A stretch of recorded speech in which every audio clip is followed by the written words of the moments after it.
ఫ్యాక్షనిజాన్ని అరికట్టడానికి సమర్థవంతమైన అధికారులు ఉపయోగించాం. ఏ గ్రామాల్లో ఫ్యాక్షన్స్ ఉన్నాయో ఆ గ్రామాలపైన శ్రద్ధ పెట్టాం.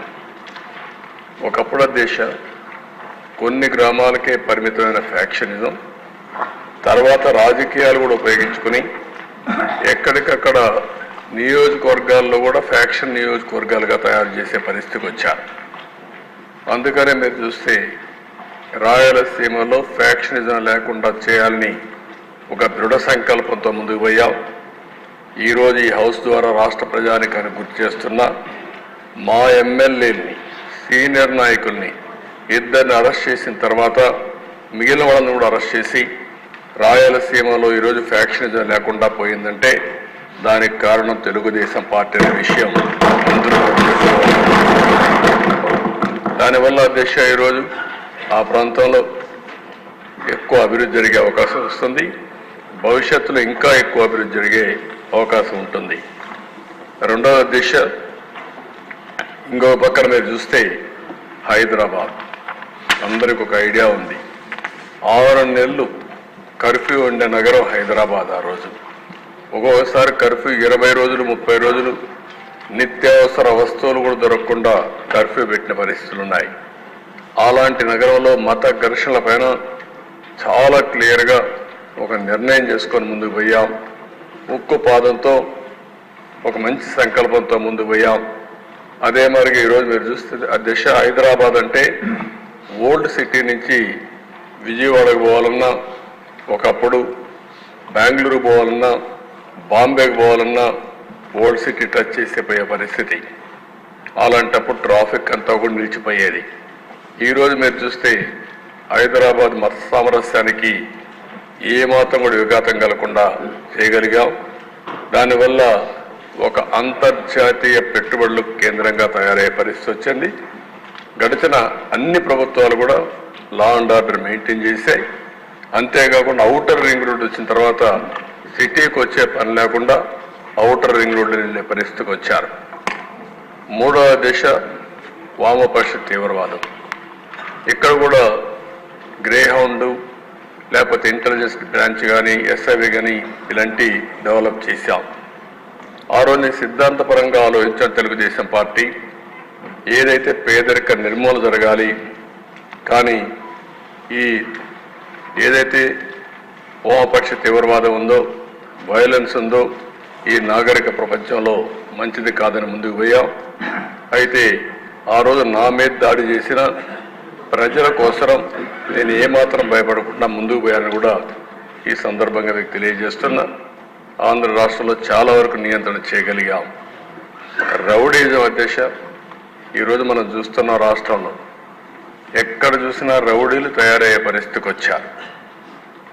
ఆ రోజు నుంచి మీరు చూస్తే రౌడీ అనేవాడు లేకుండా ఆ పేరు వినపడేదానికే భయపడే పరిస్థితి తీసుకొచ్చాం. PD act ఉపయోగించాం.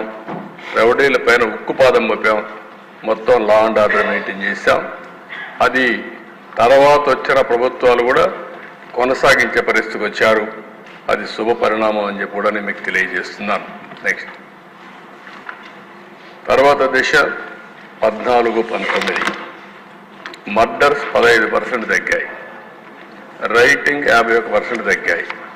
కిడ్నాపింగ్ అబ్డక్షన్స్ 16% తగ్గాయి. అదే మరి హర్ట్ అయితే 18,048 నుంచి 16,018 తగ్గాయి. 11% తగ్గింది. అసాల్ట్ 20% తగ్గాయి. రాబరీ దొంగతనాలు 25% తగ్గాయి. దీనివల్ల ప్రభుత్వ చర్యల వల్ల ప్రజల్లో ఒక భద్రత వెలిగింది. ప్రతి ఒక్కరు కూడా నమ్మకం వచ్చింది, మేము సేఫ్గా ఉంటామనే పరిస్థితి వచ్చింది. ఆ విధంగా లా అండ్ ఆర్డర్ మెయింటైన్ చేశాం. నెక్స్ట్ ఇక్కడ దిశ చేయగలిగామంటే సాంకేతిక సదుపాయాలు బాగా ఉపయోగించుకున్నాం. ఇప్పుడు డీజీపీ ఆఫీస్ ఉంది, ఒక మోడర్న్ ఆఫీస్. ఆ రోజు తెలుగుదేశం ప్రభుత్వంలో కట్టింది. ఇంకో పక్క సీసీటీవీ కెమెరాలు, కొన్ని వేల కెమెరాలు అన్ని జంక్షన్లో పెట్టాం. 14,770 కెమెరాలు పెట్టి నేరాలు జరగక మునిపే ఒకవేళ నేరం జరిగినా పట్టుకునే వ్యవస్థకు శ్రీకారం చుట్టాం. బాడీ ఓర్న్ కెమెరాస్ పోలీసులు బాధ్యతగా ఉండాలని బాడీ వన్ కెమెరా పెట్టి బయట పోయినప్పుడు అవతల వాళ్ళతో మాట్లాడినప్పుడు వీళ్ళు మాట్లాడే విషయాలు వాళ్ళు మాట్లాడే విషయాలు రికార్డ్ అయ్యి అవి నేరుగా కంట్రోల్ రూమ్కి వచ్చేటివి. అంటే ఎవ్వరు కూడా పౌరుషంగా మాట్లాడము, థర్డ్ డిగ్రీ ఈ ప్లింతీ లాంగ్వేజ్ మాట్లాడము అటు ప్రజలు కానీ రౌడీలు కానీ పోలీసులు కానీ సక్రమంగా పనిచేయడానికి పెట్టాం. ఇంకో పక్క లాక్డ్ హౌస్ మానిటరింగ్ సిస్టమ్. ఎవరన్నా ఇంట్లో నుంచి బయట పోతే ఆ సిస్టమ్ పంపించి పెట్టి ఎవరన్నా ఇంటికి దొంగలు వస్తే పోలీసులకు ఇమ్మీడియట్గా ఇన్ఫర్మేషన్ పోయే పరిస్థితికి వచ్చింది. వాళ్ళు ఇల్లు వదిలిపెట్టే పోయే లోపలనే పోలీసులు వచ్చి యాక్షన్ తీసుకునే పరిస్థితికి వచ్చాం. Mobile command and control centres పెట్టాం. ఎక్కడన్నా పెద్ద పెద్ద మీటింగ్లు జరిగితే దాన్ని మానిటరింగ్ చేయడం కోసం ఇవి కూడా కంట్రోల్ సెంటర్స్ పెట్టాం. Automated finger print identification system తీసుకొచ్చాం.